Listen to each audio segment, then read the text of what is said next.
Good morning, everyone. I am pleased to bring this subcommittee. Good morning, everyone. Today for a hearing on a very together today for topic, a hearing on a very important assistance in the Middle East. We have votes at around assistance in the Middle East. We have votes today. Imagine the first vote will be held open 11 o'clock today. Imagine the first vote for a while held open for a while. This hearing through the beginning of votes. Continue this hearing through the beginning of votes. Over the last 75 years, over the last 75 years, worldwide, the majority of U.S. arms sales worldwide more than $379 billion, totaling more than $379 billion of weapon sales into a that is very combustible part of the world.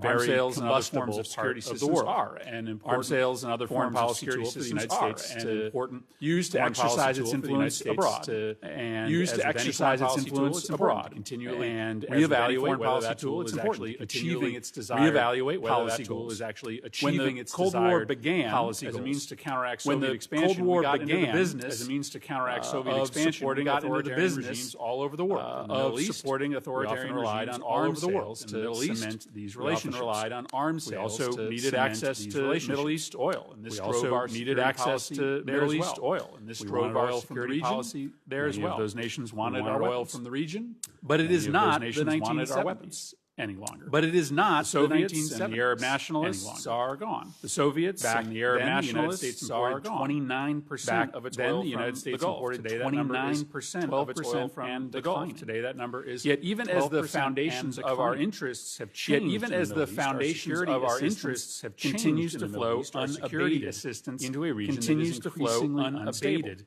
into a region that is the post-9/11 global war on terror has dramatically expanded. 9/11 global war on terror has dramatically expanded security assistance programs around the world, including the Middle East, with relatively there are plenty of good reasons, as I said, to have robust security partnerships in the Middle East, as I said, to have robust security partnerships in the Middle East, and including legitimate threats from Iran, its proxies, and non-state actors, legitimate threats from Iran, but there is always enormous pressure from both our partners in the region and defense industrial both our partners in the region to do more without industrial complex in Washington corresponding to do more without examine whether these sales any corresponding pressure to examine whether these sales actually advance American interests or actually. So today, I'd like to more closely examine some basic. I'd like to more closely examine some basic assumptions. The first assumption is this: with our security assistance. The first assumption makes U.S. partners security assistance makes U.S. partners better able to protect U.S. interests in the Middle East. Invested more than $50 billion in Egypt's army. Invested more than $50 billion in Egypt's army to us in the Gulf War in 1991. But recently, that army to us in the Gulf War in 1991. More recently, that army has been focused more on internal repression. Saudi Arabia and the UAE are capable of projecting Saudi Arabia and the UAE are capable in a way that they weren't projecting military power beyond their border. In ways that are contrary to U.S. interests, but they often do so in ways that are contrary to U.S. interests. The second assumption: if we don't sell them weapons, they'll turn to China. The second assumption: or Russia. If we don't sell them weapons, the U.S. is the partner of choice, or Russia. Not only because the U.S. so much of our equipment is just far superior to anything the Chinese so much of our equipment is just far superior to anything long-term training, maintenance, and but also cooperation that comes with long-term training, maintenance. It's time to ask whether the threat that less arms from the U.S. It's time to ask whether the threat that less arms from the U.S. will cause our partners to simply abandon us, China.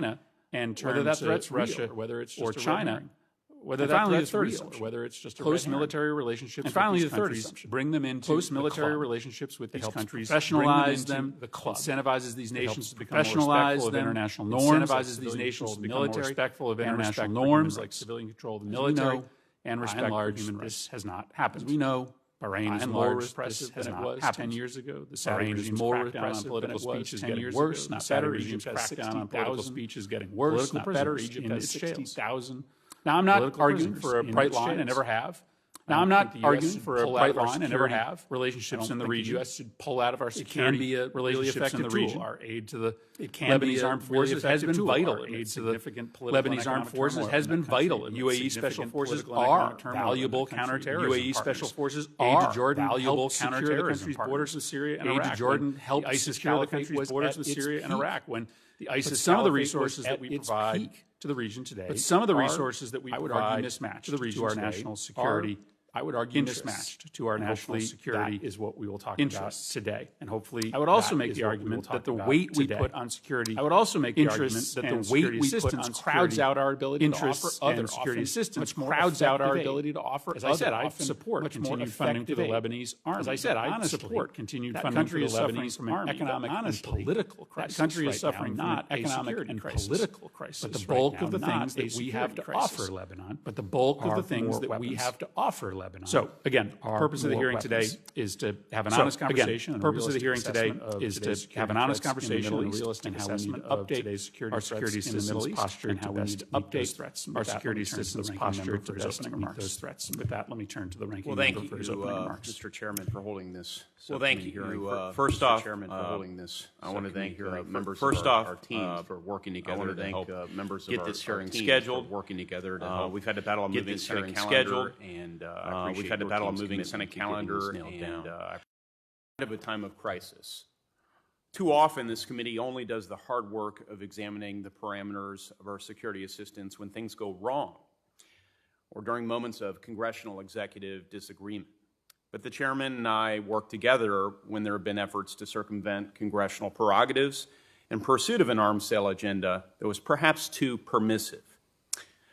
And now, I am concerned that the pendulum may be swinging too far in the other direction, where assistance may be too restrictive, just as the United States is withdrawing our troop presence from the region. As in most exercises of foreign policy, it's crucial that the porridge be the right temperature. So this hearing, as I think about it, it really comes down to a question of under what conditions the U.S. security assistance enhances regional and U.S. security, and to what extent and at what cost. The Senate Foreign Relations Committee must remain committed to the idea that the United States is engaging in a new great power competition with strategic rivals like China and Russia. Acknowledging that fact and taking appropriate steps to calibrate accordingly is essential. This process requires a reevaluation of our global commitments and presence, especially in the Middle East. The historic Abraham Accords provide an opportunity for such reflect and action. As the United States reduces its own presence, our role in the region must change from the leader to an active supporter. And for this strategy to be successful, we will have to rely upon the governments of the partners and allies we have, not the ones we necessarily wish we have. In the last year, we've seen our partners and allies make peace and normalize relations with our ally Israel, and those in Egypt were critical at helping stop the violent rocket attacks from Hamas into Israel.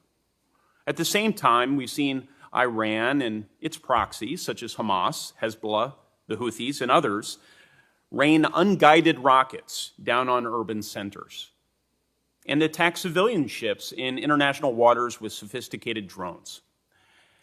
This complex security environment is one which the United States can and must continue to shape for the sake of global energy and economic markets, for the sake of our enduring counterterrorism mission, and for the sake of regional stability, while denying the Middle East as an area of Russian and Chinese influence.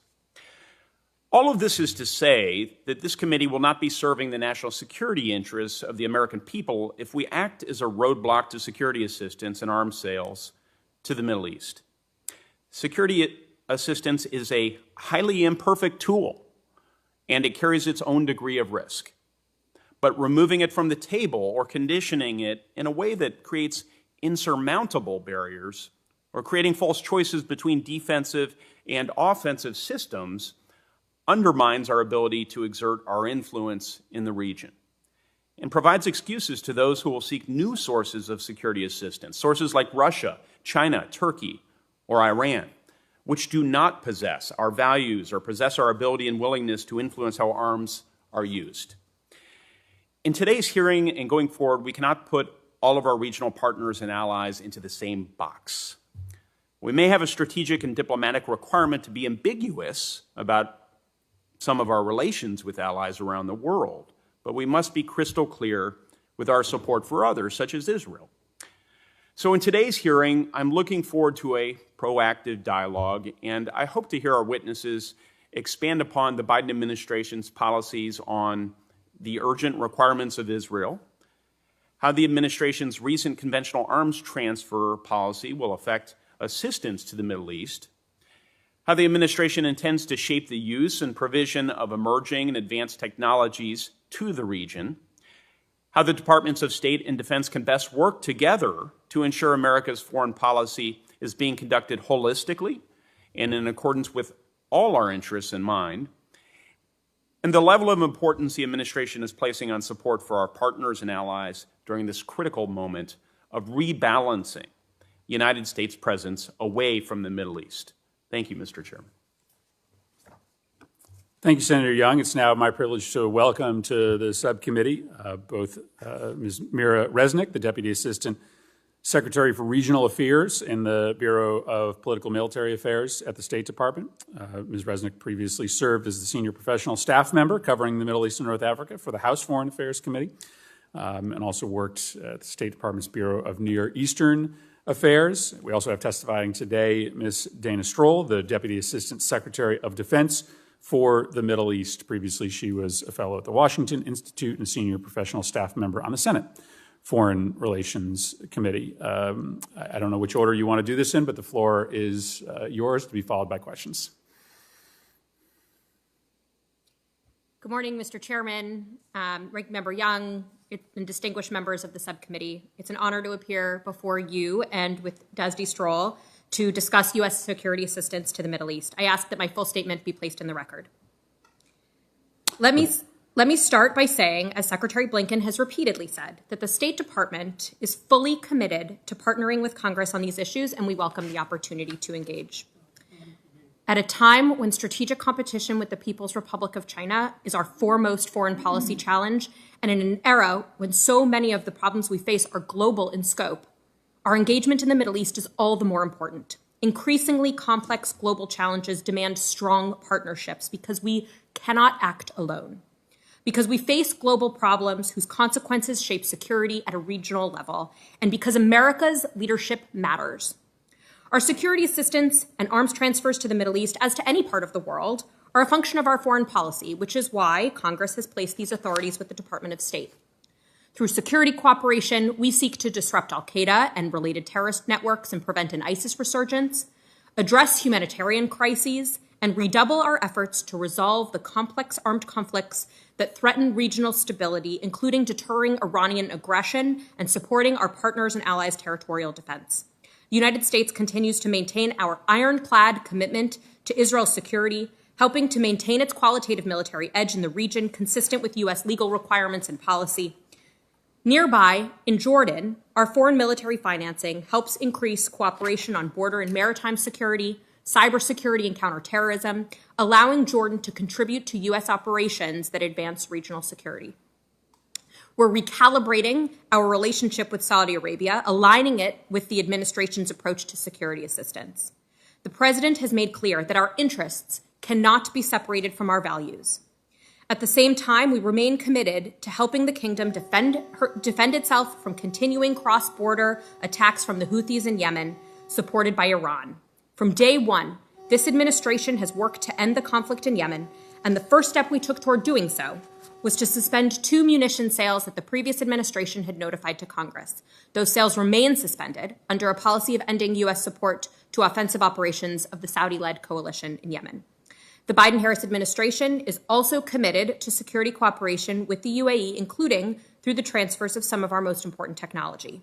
While the projected delivery dates on these sales would be several years into the future, we anticipate a robust and sustained dialogue with the UAE to ensure that any defense transfers meet our mutual strategic objectives to build a stronger, interoperable, and more capable security partnership that will protect the security of our technology and that will comport with our values.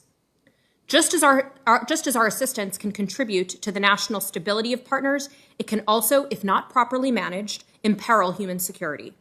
A key part of arms transfer decisions is our efforts to ensure that U.S. origin equipment is not used to perpetuate human rights violations and to minimize the risk of civilian casualties by our partners. As part of the arms transfer decision analysis, we closely scrutinize the human rights track record of recipients and consider whether supplemental civilian harm mitigation measures should be required as a component of an arms sale or whether the transfer should take place at all. When U.S. origin assistance or equipment is used contrary to these goals or when potential violations occur, we will evaluate the full range of consequences.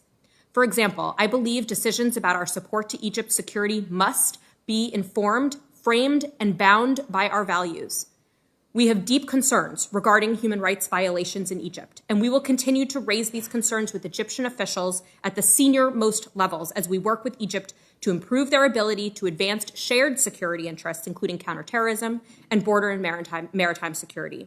Let me stress that the fundamental importance of human rights are and will remain an essential element of any arms transfer decision to Egypt, to the Middle East, and globally. And let me end with this. Partners are aware that security assistance and sales from the United States come with high expectations, that the U.S. review process takes time. Why is that? It's because we press and hold accountable our allies and partners to reduce civilian casualties, to adhere to the laws of armed conflict, to respect human rights, to enhance their security sector governance processes, to understand when there is no military solution to a conflict, to prevent military technologies from falling into the hands of bad actors. These are not strings attached, Mr. Chairman. These are the values we believe are inseparable from our national security and that have underpinned our own stability and prosperity, and which we believe will strengthen our partnerships to build peace and security in the region over the long term. America is unique in that respect. No other nation's assistance is designed as intentionally to address the root causes of challenges facing the region. But we also realize that these values help make us safer and make our partners safer. We see these roots in our values as a benefit, not a hindrance, for our foreign policy and for our security assistance. Thank you, and I look forward to taking your questions. Chairman Murphy, Ranking Member Young, and members of the committee, it is an honor to testify before you today alongside Das Resnick to discuss the Department of Defense, or DoD, role in U.S. security cooperation in the Middle East. The committee has my full opening statement submitted for the record, so in my 5 minutes, I'd like to emphasize some key points regarding DoD's role in security cooperation. First, strategy drives programming and resource allocation. The interim national security strategy released earlier this year set out the broad parameters for how the United States will engage abroad to protect Americans at home. In particular, it calls for doubling down on building partnerships throughout the world because our strength is multiplied when we combine efforts to address common challenges, share costs, and widen the circle of cooperation. DoD's security cooperation activities are nested within this guidance. Second, the State Department is in the lead. Diplomacy is in the lead. DoD programs fall within a whole-of-government approach to the region. We utilize security cooperation authorities and programs to expand the capabilities of willing partners, respond to urgent security needs, and invest in the institutional growth of partner forces to share the responsibility for regional security. Over time, our goal is to partner with self-reliant, capable, and accountable partner forces who will work alongside the United States to achieve mutual objectives based on shared threats and shared interests. This is a long-term proposition. Security cooperation programs are also designed to ensure that the U.S. maintains access to key areas and facilities to support the defense of our partners, respond to potential contingencies, and to protect U.S. personnel. Third, security cooperation encompasses more than military sales and funding. For DoD, security cooperation activities include exercises, education and training, operational planning, institutional capacity development efforts such as security sector reform, strategic planning and doctrine development, human resource management, defense budgeting, training and advising, as well as the transfer of defense articles and services. Within each of these categories, there are opportunities and requirements for the department to demonstrate and impart U.S. values, such as support for a rules-based international order, respect for the rule of law and civilian control of the military, and commitment to fundamental freedoms and human rights. Fourth, security cooperation activities reinforce broader U.S. objectives. Examples, normalization. As Israel moves into the U.S. Central Command or U.S. CENTCOM area of responsibility, we can use military exercises and U.S.-convened professional education programs to provide opportunities to facilitate normalization and build upon it by encouraging relationship building between Israel and Arab militaries. Cooperation to counter the threat of attack unmanned aerial vehicles or UAVs, drones. Given the shared regional threat of the Iran-supported UAV network across the region, we can use security cooperation programs to advance shared regional defense. Burden sharing. While the U.S. seeks to remain the security partner of choice in the Middle East, improved integrated regional security among partners is key as the United States right-sizes its posture in the region. Strategic competition. In the Middle East, building the capacity of partners is critical to reducing their vulnerabilities to aggression and coercion and improving their ability to defend their sovereignty, their interests, and a free and open international order. A critical tool in countering U.S. competitors like China and Russia is to provide superior training and equipment to meet partners' needs. My fifth and final point, congressional consultation and oversight is critical. Thank you for congressional bipartisan support for security cooperation authorities, programs, and funding for the Middle East, and in exercising robust and necessary oversight and monitoring to ensure that security cooperation resources remain aligned with U.S. objectives and continue to be in the interest of the American people. I look forward to your questions. Thank you again. Thank you both for your testimony. I'm going to turn to Senator Shaheen for the opening round of questions. Well, thank you, Mr. Chairman, and thank you to both of our witnesses for being here today.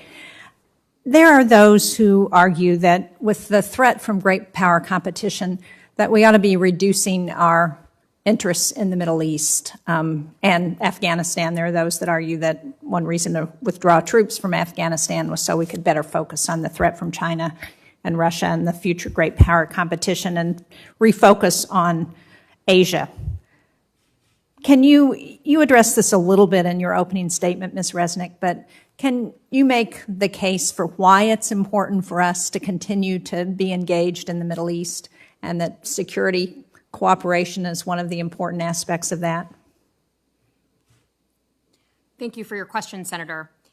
As I said in my opening statement, the strategic competition, we are clear-eyed about what strategic competition means. And we understand that China is the pacing threat. But China is looking to undercut our security relationships throughout the world. And we are only as strong as our partners and alliances, as the strength of our partners and alliances. We're facing global challenges, including COVID, including climate change, including risks of terrorism. And we need partners to be able to confront those challenges. The U.S. remains the partner of choice in the region, and with our partners, we're looking to reinforce the rules-based international order. China does not provide them that kind of security. And so we will continue to look to build partnerships and alliances in the Middle East to make sure that we can respond to these global challenges with our partners and allies. Thank you. Ms. Stroll, one of the places where we've seen the proxy war playing out is in Syria. I very much appreciated your leadership as co-chair of the Syria Study Group. As someone who worked on that legislation, I was really hopeful that the recommendations that the group came up with could make a difference in Syria. Can you talk about what, if any, of those recommendations have been implemented by the Biden administration and what you see going forward to address Syria? Thank you for that question, Senator. First of all, one of the key recommendations of the Syria Study Group was that we should retain our U.S. military presence in northeast Syria, both because ISIS is not defeated, because we made commitments to the Syrian Democratic Forces that they continue to fight ISIS, but cannot do that without our support, training, and advice, and because there are tens of thousands of ISIS detainees still under SDF custody, as well as families of ISIS fighters at the Al-Hol IDP camp. we provide, through security cooperation authorities and funding, support and training so that there's a humane and humanitarian approach to the families and children while we facilitate relocation to the countries of origin of those foreign fighters and facilitate long-term solutions to the Syrian and Iraqi detainees. So first of all, for retaining U.S. military presence, the Biden administration is committed to retaining U.S. military presence in northeast Syria. It is also committing to addressing the humanitarian crisis. That is another priority that the Syria study group sought to shine light on, is the humanitarian crisis. With the Biden administration, we have not only increased our humanitarian aid to not just northeast Syria, but the rest of Syrian civilians in need. And we have restored stabilization assistance. So areas that were liberated from ISIS have the opportunity to rebuild and are no longer vulnerable to ISIS influence. Ms. Stroll, I would encourage you to engage with the Syrian diaspora in this country, which have very definite ideas about what might be helpful in Syria and still have a lot of connections and relatives there. Also, has there been a detainee coordinator appointed yet? It's one of the things that we prescribed in the NDAA several years ago, as you know, and to my knowledge, it was never done under the previous administration. It's a critical question. With respect to the coordinator for the detainee issue, right now, the lead for that is the Counterterrorism Bureau in the State Department. And this reflects back on what both Daz Resnick and I talked about, which is a whole of government approach. When it comes to either security assistance or security cooperation, DoD does not operate in a vacuum, nor does the State Department. In terms of engagement with the Syrian diaspora community, she and I both are in constant contact with our colleagues in the NEA Bureau, across the State Department, others within the Department of Defense, as well as the National Security Council. I am confident that that engagement is taking place, but I will take that recommendation back. And when it comes to the detainee coordinator, right now we have not only flagged your interest in this and the fact that there is pending legislation. Right now, the lead for that is in the Counterterrorism Bureau, and they are actively involved in the diplomacy of getting countries of origin to take back both their fighters and the families, and DoD facilitates that when requested to do so. Well, the legislation isn't actually pending, it's been passed. And so I would hope that that coordinator gets appointed to help with that issue, which is very real, as you know. Mr. Chairman, can I ask one more question? The chairman mentioned in his opening comments the Lebanese armed forces and the situation in Lebanon, which is sadly close to a failed state at this point.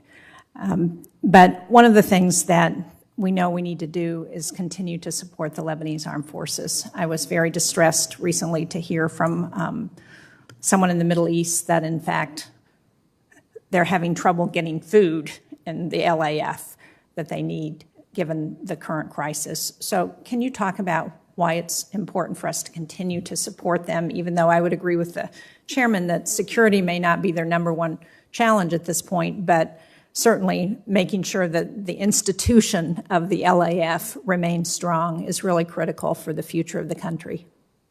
Thank you, Senator, for the question and for your leadership on this issue. The LAF is one of our most capable partners in the Middle East. Our support for the LAF supports our broader policy on pushing back on ISIS and promoting stability. Lebanon has faced multiple crises in the last year, as we all have, but it is particularly acute in Lebanon between COVID, political paralysis, economic collapse, societal distress. Of course, the port explosion, which exacerbated everything. The LAF is really the sole legitimate defender of Lebanese sovereignty, the sole legitimate defender of the Lebanese people. And they serve as an institutional counterweight to Hezbollah, which continues to put Israelis and Lebanese at risk with their irresponsible rocket attacks, which we condemn wholeheartedly. They continue to jeopardize, Hezbollah continues to jeopardize Lebanese stability and sovereignty. Without the LAF, Hezbollah fills the void, and that is exactly the opposite of what we would like to see in Lebanon. Thank you both very much. Thank you, Mr. Chairman, for the additional time. Thank you. Senator Young. Thank you, Mr. Chairman. So as the United States reduces its troop presence in the Middle East and we reposture, focusing more on the Indo-Pacific, it's really important that we continue Ms. Resnick to evaluate the security dynamics on a regular basis. I know you agree with that. And this, in turn, will inform how we provide security assistance to partners in the region. Can you speak to how the interagency evaluates our partners' security requirements, the methodology, and then how those conclusions are then operationalized? Thank you for your question, Senator. We are always looking to make sure that we can provide advanced capabilities for our partners to be able to defend themselves, to be able to enhance regional stability. And at the same time, we are looking to make sure that our partners will protect civilians and advance human rights. We look at everything on a case-by-case basis. We will cooperate with allies and partners where our priorities align, and we will not shy away from defending U.S. interests and American values where they do not. We continue to consult with Congress closely on transfers and on security cooperation. We welcome your input, as Secretary Blinken has said, at the takeoff and not at the landing. Sure. So respectfully, it's not particularly formulaic, right? There's multiple factors that have to be looked at and multiple dynamics and so forth. Are there any, based on your current analysis, are there any current security needs of our Gulf partners that are not being met and that need to be addressed? Thank you for that question. I'm happy to speak to that more in a different environment. We are constantly surveying the landscape there and making sure that our partners do have what they need, and we want to make sure that they're able to defend themselves. I will accept that invitation to discuss that in an open or in a different environment, if indeed that conversation will actually result in some rich material, and I think my colleagues can identify with that. So, Ms. Resnick, can you speak to whether the department has all the authorities it requires to increase IMET to partners and allies, and how this will benefit the professionalism and reduce civilian risks during time of conflict? Yeah, we do implement the IMET program, and we are always looking to make sure that our partners can learn from our military, be able to take their lessons, the lessons back to their home countries and implement them. And to my knowledge, we have all of the authorities we need. Although I will continue to. I'll take that back. I do understand that there has been a special congressional interest in making sure that women are trained through our IMET program, and we continue to implement that as a priority of the State Department as well. I see I have roughly 90 seconds left. Ms. Stroll, you touched on both the UAE and Yemen, and I will be asking questions about it. I'll just begin with UAE. Of course, last year there was a sale of the F-35 fighters after some discussion up here on the Hill and within the administration. This was the first of its kind in the Middle East to any partner other than Israel. And I thought it was an encouraging step forward with respect to having future interoperability capabilities and trying to ensure that some of our partners didn't look elsewhere for their armaments. But it also brings up the point that our advanced technologies have to be provided in some manner that ensures there is security around those technologies. So what steps does the department take to ensure that these advanced technologies and cutting-edge platforms remain secure when they're in the hands of our trusted partners? Thank you for that critical question, Senator. With respect to the UAE, the agreement to sell the F-35 system is an opportunity to enhance the interoperability with the Emirati military for one of our most capable military partners in the region. With the agreement to sell the F-35 platform comes the expectation that the UAE government will protect the sensitive defense technology. There are both security requirements within the paperwork that we complete between the two governments when we agree to the transfer. There are ongoing dialogues throughout any year with the Emirati military where we will discuss issues. And it's also part of the broader relationship. So one thing that I would like to highlight here, since we were talking about strategic competition before, this is not unique to the UAE, with any partner globally, but specifically in the Middle East, because it is a theater for competition, great power competition, and strategic competition. What we discuss with our partners is we understand that there will be an economic or trade relationship with China, just like the United States has.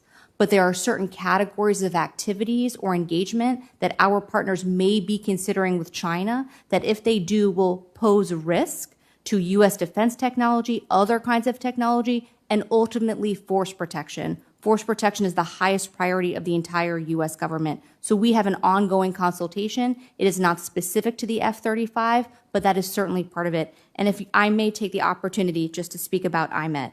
It is incredible when I travel throughout the region to meet officers in any partner government who remember fondly their years at our war college, at our different training institutes. We can always use more IMET. Das Resnick's not going to ask for it. I think this is one of the most critical things we can do because we can demonstrate not just in words, but through programs, what civilian control of the military, rule of law, doctrine development, human resource management, maintenance, sustainment. We teach these skills and we build relationships that last over the long term because these partner militaries and officers are engaging with our officers. They go to dinner at our officers' houses. The families form relationships. It's absolutely critical as a tool not only for strategic competition, but ultimately for regional security. Thank you. Thank you, Senator Young. I'll take my first round of questioning now. So if you believe that we are in and entering an era of great power competition, it is also an era in which the future of the world is going to depend on the outcome of a contest between American-style democracy and Russian and Chinese-modeled autocracy. And so the world is going to be watching when it comes to the way in which we talk about democracy and human rights and whether we're actually willing to back up that talk with action. And so I appreciate, Ms. Resnick, your opening remarks with respect to Egypt. But this is a country that is receiving significant U.S. aid, $1.3 billion a year, and in the midst of a dizzying crackdown on political dissent. Mohammed Sultan was a U.S. Citizen who was locked up in an Egyptian jail for years. They would throw sick prisoners into his cell, dying sick prisoners, let them die there, and let the corpse sit and rot inside his solitary confinement cell as a means to try to break him.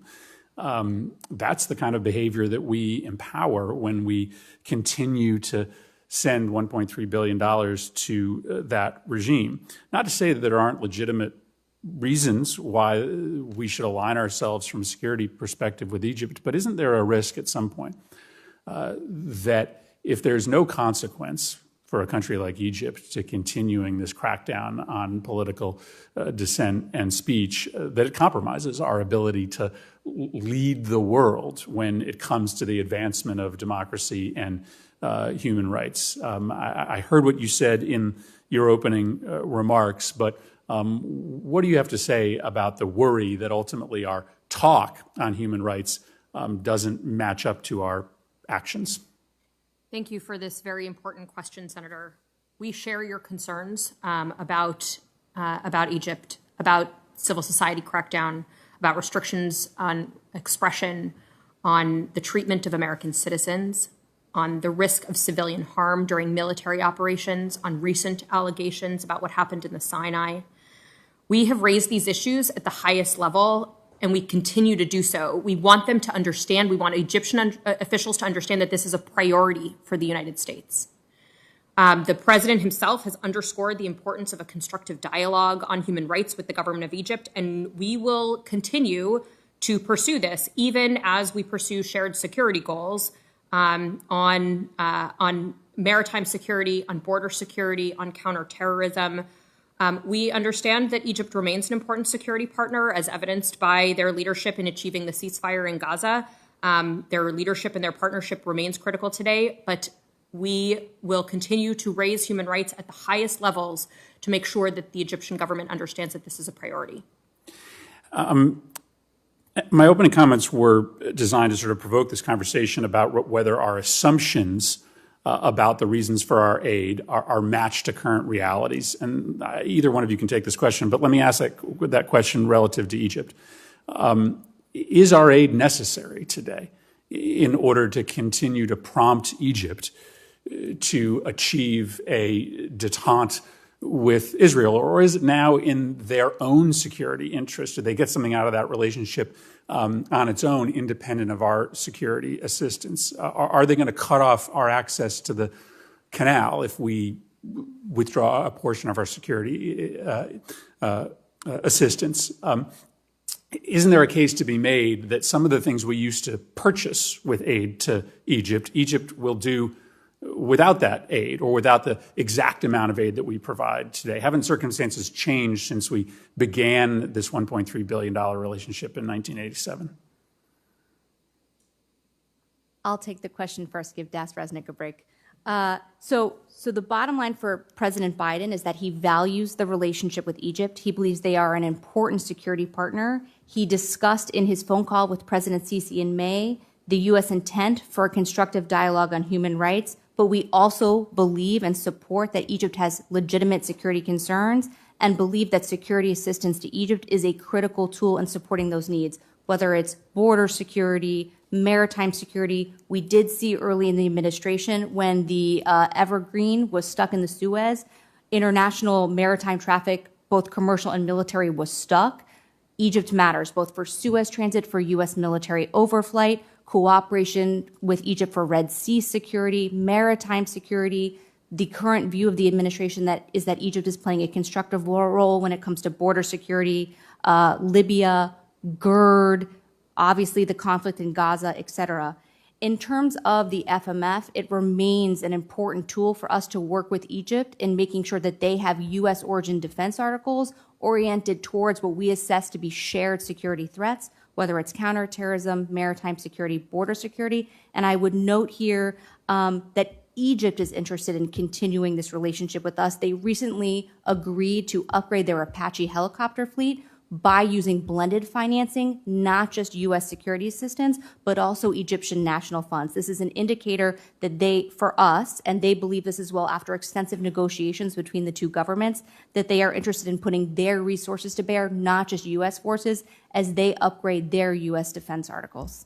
And the question I'm simply asking is for us to assess the cost of altering our relationship versus the cost of continuing as it unmodified. The cost of continuing it unmodified is to send a signal of endorsement to this behavior. My question is, we should really get our heads wrapped around what the cost of altering the relationship is. My case is that there would not be a significant alteration because the things that you just laid out are in Egypt's security interest, separate and aside from the exact nature of our security relationship, but interested in continuing this dialogue. One last question before I turn to Senator Van Hollen, and that is on the issue of end-use monitoring. I know this is something the administration cares deeply about. We obviously had some disturbing revelations during the last 4 years about the way in which the UAE was transferring some of our equipment to Salafist-aligned militias in Yemen. Admittedly, it's difficult to track how every single weapon is going to be ultimately used. But are there ways in which we can have a tougher and stricter end-use monitoring program that allows us to have more visibility than we do today on the ways that our equipment and weapons are used? Is there a better way to do this? Thanks for your question. We take the issues of end-use monitoring very, very seriously. We take all credible allegations of any authorized transfer or end uses of U.S. origin equipment very seriously. We investigate them consistent with applicable law. When there is a violation, we have several different options that we can pursue to address misuse or end-use concerns. We want to make sure that every transfer advances our foreign policy. The way that we look at each transfer, we're looking at history of misuse. We're looking at history of end-use abuse. So we do understand that these issues are complicated, but we are always looking to do better. Great. Senator Van Hollen. Thank you, Mr. Chairman. Thank both of you for your testimony and for your service. And I agree with the comments that have been made by my colleagues regarding the importance of security assistance to U.S. interests, national security interests, as well as that of our partners. In fact, back in the 1980s, I served a short stint, sort of an extended internship at the Pentagon in what was then called the Defense Security Assistance Agency, and my job was to write the justifications that came to Congress for various security assistance programs. So I understand the importance. I also, from that experience, realized that when I started for the next fiscal year justification, I just took the previous year justification and made some edits. And so part of the lesson there, though, is something the chairman's bringing up, which is we get in these ruts. I mean, it's very easy just to continue in the same course that you're already on. And we do need to step back and reevaluate lots of these issues. You would both agree, I believe, that it's not in our security interest when a recipient of U.S. weapons or other forms of security assistance uses them as a tool of repression or to crack down on human rights. Would you both agree with that? Yes. Yes. Okay. So to pick up on Senator Murphy's question on end use and taking credible allegations of violations of end use requirements seriously, can each of you give us a recent example of pursuing a credible report of a violation of what we thought was an end use requirement? So I think that there are two ways to look at this. There is a violation of end use, meaning when the intended recipient is not the one who is doing it, and Senator Murphy mentioned one of those cases. Then there is the misuse of U.S. origin equipment, and you will understand that is the consideration that we used when we decided to suspend the 2 munition sales to Saudi Arabia. That we saw that we did a risk assessment, and that is what we are implementing now. We are implementing risk assessments for each of these transfers on a case-by-case basis, and our risk assessment told us that those munitions could be used, more likely than not, to be used to result in civilian harm, and so that is why we suspended those 2 munition sales. Thank you. Now, there's also the Leahy Law, and that's a different set of requirements. Could you speak, and let me ask you this. When you get credible reports of violation of the Leahy laws, do you also pursue those, investigate those? Yes, we do that with our partners at the embassies. We also do that with the Bureau of Democracy, Human Rights, and Labor. And the Defense Department oversees sometimes different sets of programs, but do you also pursue credible reports of violations of Leahy law? Absolutely. When I see them, whether it comes from outside communities, press, social media, or reports that come directly to me, I make a point of asking my staff to work with the different implementing agencies and in the field to investigate, raise it directly, and then I raise it myself. Okay. And have either of you received credible reports of violation of Leahy laws since you've been in your positions? We have several different threads that we are looking into. I don't think that we have made any determinations at this point. And when we do, or if we do, then we would come to Congress. Okay. So if you find there's been a violation of a Leahy law, you would inform the Congress. Is that right? Yes, sir. Yes, sir. And can you also provide the Congress with the results of your investigations into violations of the Leahy law, even if you don't make a determination? As you can imagine, there are going to be cases where different people could reach different conclusions. Would you have any objection with sharing your investigation into credible reports of the Leahy law with the Congress? We always make sure to engage with Congress on these issues. Okay. I would just ask, in closing, Mr. Chairman, if you could provide us with your, any investigations of Leahy law violations that you pursued within the last year. That would be, or since January. Would that be okay? Yes, sir. Thank you. Thank you, Mr. Chair. Great. Senator Young. Thank you, Chairman. I'm going to go a bit off script. I know we're discussing foreign arms sales right now, but I'd like to discuss the arms that are finding their way from Iran into the Houthis' hands in Yemen. Of course, we have a real interest. Our partners and allies have an interest in ensuring that key weapons and technology do not continue to flow there in a manner that further destabilizes the country and perpetuates the civil war. It's been reported that the recent attack on the Mercer Street tanker in the Gulf of Oman originated from Yemen with Iranian-produced drones. Can you confirm those public reports?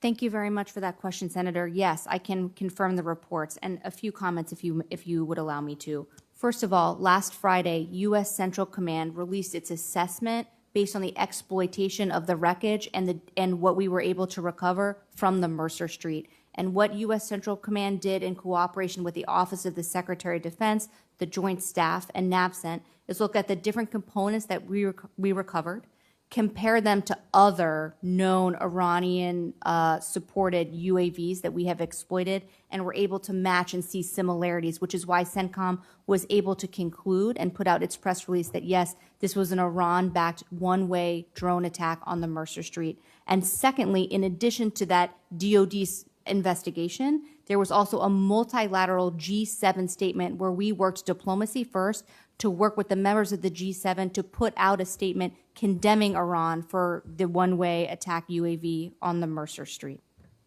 Okay, is there any? That's incredibly helpful and answered some of my next question, which is whether you can shed some light on how you determine, by working with partners in the region, how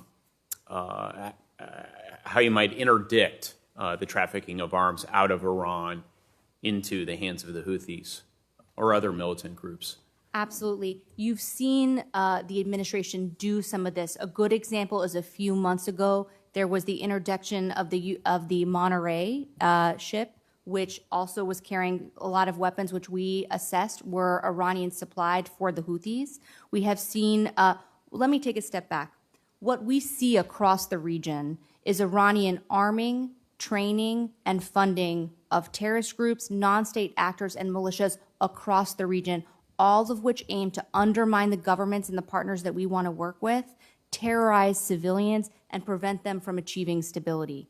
In the Yemen context, we have seen more attacks from the Houthis launched at Saudi Arabia in the first half of this year than we have for several prior years. Iran is increasing the lethality and complexity of both the equipment and the knowledge it transfers to the Houthis so that they can attack Saudi territory, Saudi civilians, and there's also a very sizable U.S. population in Saudi Arabia that is under risk because of the Iran-backed Houthi attacks.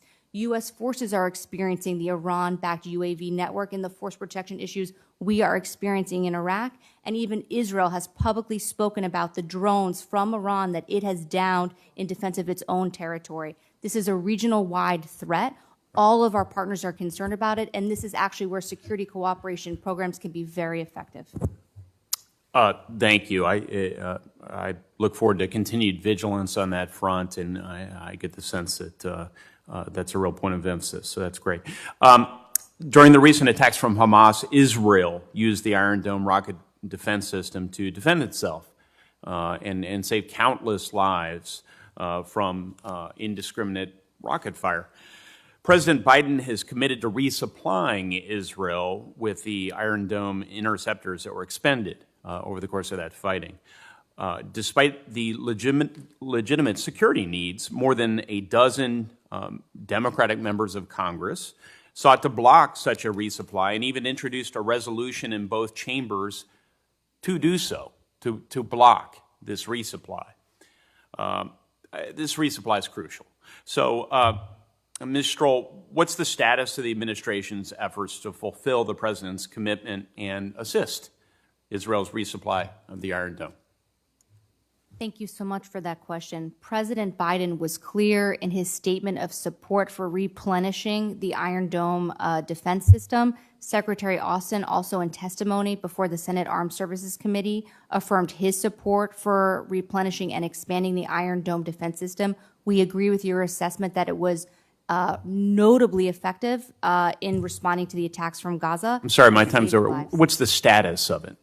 We have unequivocally stated our support for emergency or for supplemental appropriations in support of replenishing and expanding the system. We have consulted extensively with Congress and provided information, paperwork to you all to support how you choose to proceed in funding the request.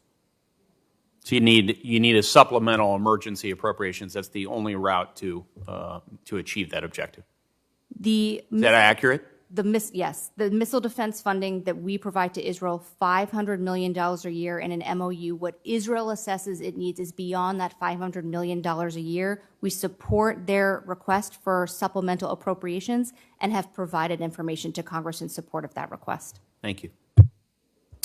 Thank you, Senator Young. Just continuing on that line of inquiry, Ms. Stroll, I have heard some people sort of question whether going forward, Iron Dome, as it is currently constituted, will provide significant enough security against rocket attacks emanating from Hamas.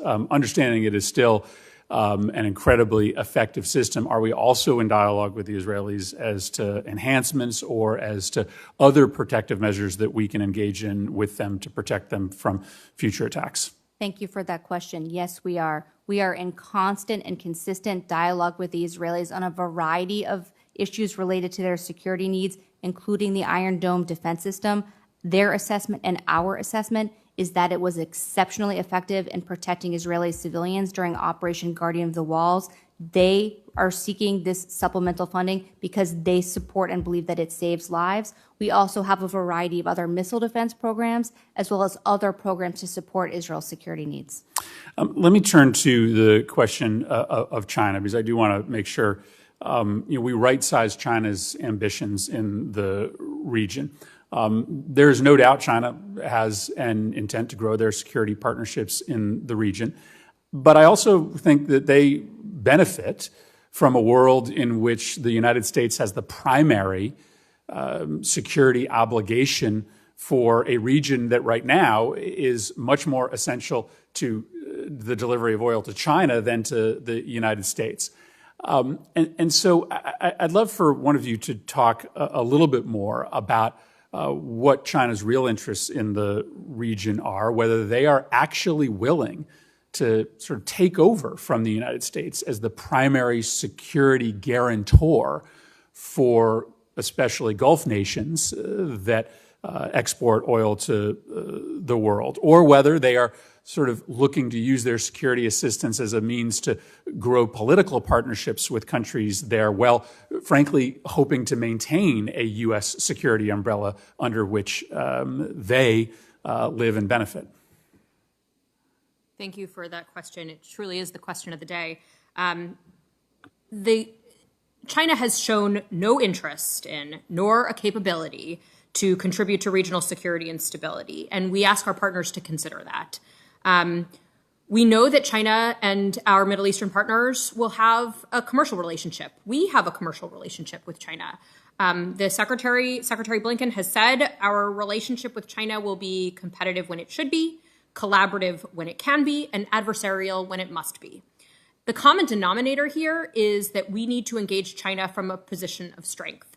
And security cooperation will undoubtedly play a role there in our response to strategic competition in the Middle East, but also beyond the Middle East globally.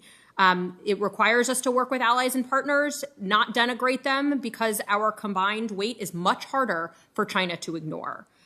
So as Das Stroll mentioned, there are certain categories of cooperation with the PRC that we cannot live with, and we've made that clear. Well, towards that end, according to the Wall Street Journal, some defense officials say they believe China hopes to build a base in the Middle East, perhaps in the UAE. On a scale of 1 to 10, how problematic would it be if China were to establish a base in a country like the United Arab Emirates that is about to get some of our most sensitive defense equipment? Thank you for that question. The current assessment is that China has a global strategy of pursuing military installations all over, including in the Middle East. It seeks to build installations, and the Middle East is one example, so that ultimately it can serve its own interests, not provide or enhance regional stability and security. So in any country with which we have a deep partnership, we talk about the risks to U.S. defense technology, to U.S. forces of a Chinese military installation. And I'll just add, in terms of whether or not China seeks to take over for the U.S. as the security guarantor of choice, what we actually view in a demonstrated pattern of how China engages with countries across the world, and we warn and discuss with our partners in the Middle East, that ultimately Chinese engagement in certain categories will violate their sovereignty, which they prioritize. And then I would note, when we were talking before about the Iran-supported UAV network or the Mercer Street, China was silent, both at the Security Council and in signing on to any statement. This is not a country, Beijing, that is going to support our partners in their legitimate security and defense concerns and needs, and we remind them of that. Well, I hope our partners noticed that silence. Final two questions. First, on the missile technology control regime. This is a voluntary agreement, but one that we perceive to be very important to our global security interests. Prior to the Trump administration, we had interpreted that agreement as preventing us from selling certain armed drone technology to countries sort of outside our very closest partners. Thus far, the Biden administration has not reversed the Trump administration's reinterpretation of that treaty, and as you said at the outset, are pursuing the sale of Reaper drones to the United Arab Emirates. Do you expect other members of the MTCR to issue their own reinterpretations? And are we concerned about the proliferation of advanced armed drones to the Middle East? It sort of feels like we've just sort of given up on this one. We've just said there's so many countries selling so many advanced drones that we might as well just be in the business as well. I'm not convinced that that's the right argument here. We still are a moral pace setter around the world. So a minute or two on sort of how you perceive the health of MTCR today, and what you perceive to be the ways in which we can still try to lead a global conversation about the danger of the proliferation of armed drones. I think we have, frankly, lost a lot of our moral authority through the reinterpretation of that regime. Thank you for that question, Senator. The Biden-Harris administration conducted a review of our UAS export policy, determined that we would maintain the decision to invoke national discretion on the implementation of our commitment to the MTCR, but that does not mean that the United States will automatically approve a UAS export. We will still conduct a case-by-case review. The non-proliferation factors that are identified in MTCR guidelines will continue to play a really important role. We'll consider the transfer's effect on U.S. national security interests, including human rights and other foreign policy objectives, as well as the recipient country's capability and their willingness to effectively, responsibly use this technology, and, of course, to safeguard U.S. origin technology. And finally, just a question on the sort of merits of escalatory versus de-escalatory policy. This town loves military escalation, makes a lot of people rich here. De-escalation is not as lucrative. I, over the years of meeting with the Iranian foreign ministry, I'm one of the few here that does, take everything they say with a giant shaker of salt. But I think there's some truth to one of the things they consistently say, which is that, you know, our missiles are primarily pointed at the Saudis. And every time you sell them more, every time you give them and the Emiratis more equipment and more lethality, more capability, we invest more in our own.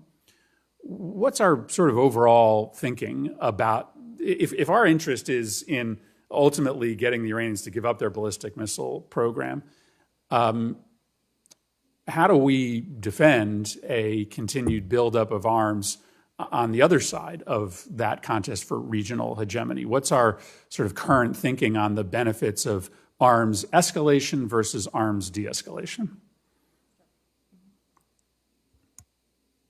Thank you for that question. It gives us an opportunity to reflect, as does the entire hearing, on some of the bigger picture issues. Security cooperation plays a really important role in our Middle East partnerships, but it is not the only answer. And so I would stress that our arms transfers, our security cooperation, are not going to be the answer, the magic bullet to as you said, to Saudi insecurity. They're not going to be the answer to instability in the region. That will come through diplomacy and through a political solution to the region's, unfortunately, many military conflicts. As I said in my opening statement, we rely on our partners to understand when there is no military solution to a conflict, and we will continue to stress that to them. And that is why you saw in the first days of the Biden-Harris administration that the president made sure to reinvigorate our diplomacy with Yemen, to appoint a special envoy, Tim Lenderking, to be able to reinvest in our diplomatic efforts. Ms. Resnick, I'm gonna follow up with the chairman's indulgence on his line of questioning. So it seems as though what we're seeking to do is to establish or reestablish deterrence, and that should be the objective. I'm being normative here. You tell me if the Biden-Harris administration disagrees, but so we want to reestablish deterrence. We don't currently have that.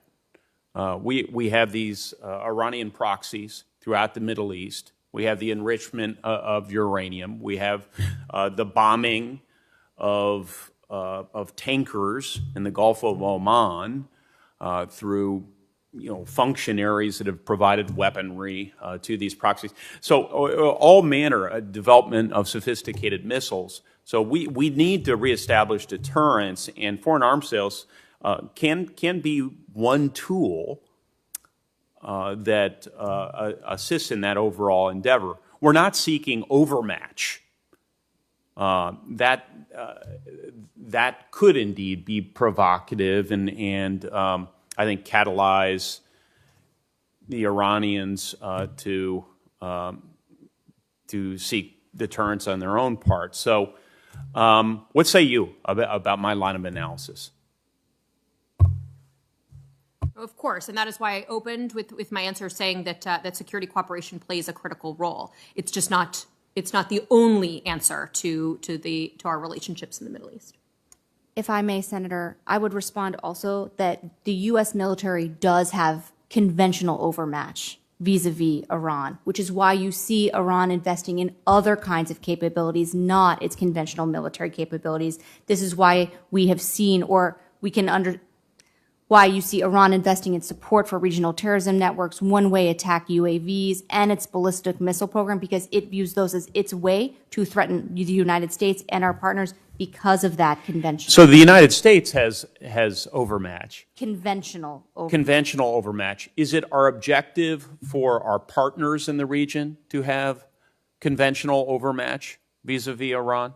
Our objective for partners in the region is to ensure that they have the capabilities and resources to defend themselves while we invest in diplomacy and political processes to wind down conflicts, because there is no military solution to the conflicts of the region nor to Iranian aggression. So that sounds like deterrence in parallel with diplomatic efforts.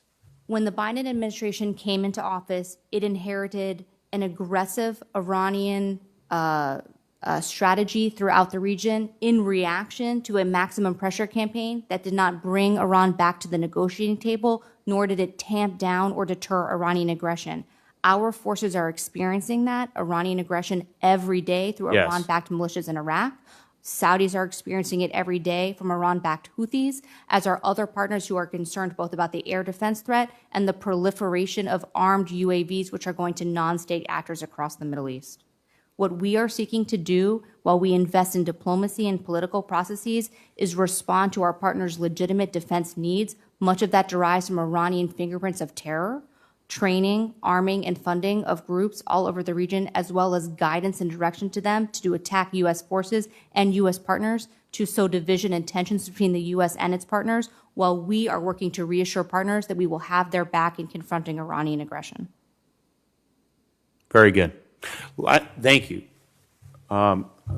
If I could, I've got one final line of inquiry, and it pertains to the expiration last October of the UN conventional arms embargo against Iran, against the strenuous objections and extensive efforts of the Trump administration. Two primary sources of arms, Russia and China, succeeded in ensuring that the regime in Tehran had access to some of the most sophisticated weapons. And I just am looking, I think, Ms. Resnick, perhaps you can speak to how Iran has capitalized on both the import and export dynamics of the embargo, which is lapsing, especially as it concerns Russia and China. If I may, Senator, what we've seen is China sign a 20-year strategic partnership agreement with Iran. We've seen the Russians work to negotiate arms transfers agreements with Iran as well. It is yet another reason why our partners need to be reminded that the U.S. is the security partner of choice who will responsibly work with them to respond to their legitimate defensive needs, and turning toward China or Russia will not support their security or stability, especially when both of those governments are looking to embolden and enhance Tehran's conventional military capabilities.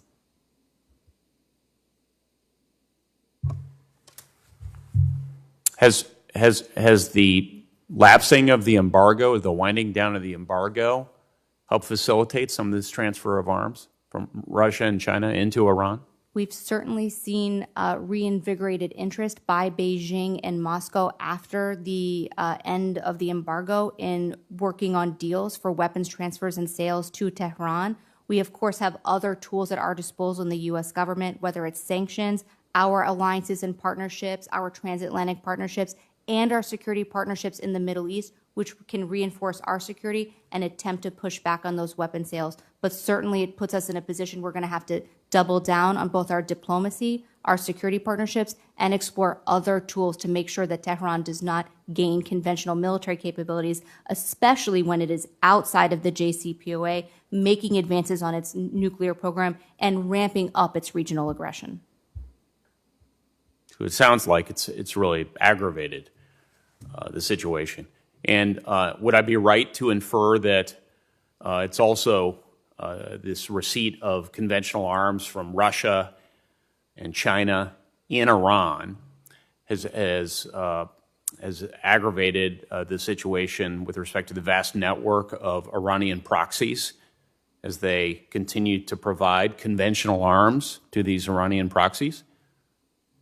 Let me respond by saying I certainly don't see any actions, whether diplomacy or otherwise, from Moscow or Beijing to impress upon Iran that continuing to support militias and terrorist organizations across the region is not in their interest, that it somehow undermines Russian or Chinese security. These are not governments that are pushing Iran to take steps that would restore regional security and stability, wind down conflicts, or move towards political processes. There's no doubt in my mind that there are Houthis or members of Hezbollah carrying around Russian and Chinese conventional armaments that they've received from the Iranians as that embargo has been wound down. So thank you. Yeah. It's another reason why we need to remind our partners that these are not governments in Beijing or Moscow that are actually working to do things that are in their security interests. Thank you.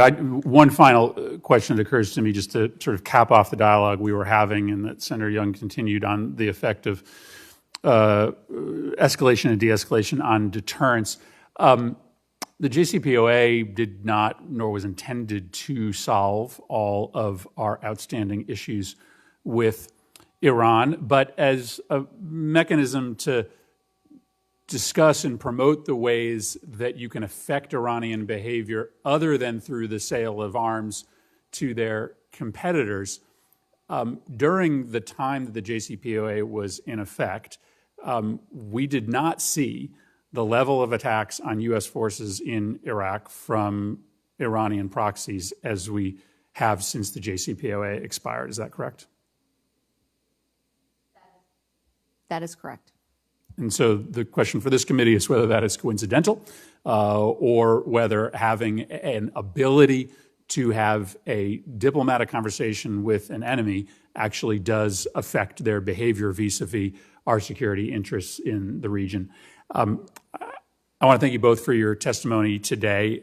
We appreciate your recommendations and your insight. Look forward to continuing this conversation.